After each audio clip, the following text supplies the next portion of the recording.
عائلة بوخالي أحدهم سافر إلى أمريكا، وعندما وصلته برقية من أخوه الكبير تقول: عد حالا. تجاهل الشاب البرقية، وفي الأسبوع الثاني وصلته برقية أخرى من أخوه الثاني تقول: عد حالا وبسرعة. تجاهل الموضوع، وفي الأسبوع الثالث وصلته برقية عاجلة من أخيه الصغير: عد حالا، الأمر مستعجل. هذه المرة ارتبك وحجز أول طائرة ذاهبة لبلده، وبعد وصوله البيت دخل فشاهد أخوه الكبير عليه لحية كبيرة يقول: ادخل وشوف أبوك. فمشى 5 خطوات ورأى أخوه الثاني كثيف اللحية يقول: ادخل وشوف أبوك.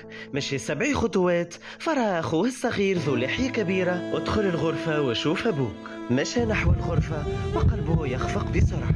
فتح الباب وشاف أبوه لحيته تتدلدل أيضا. سأله: ماذا يجري يا أبي؟ خوفتوني. فنظر إليه وقال: أليس عيب عليك يا ولدي؟ تأخذ ماكينة الحلاقة التي ورثتها من جدي معك إلى أمريكا؟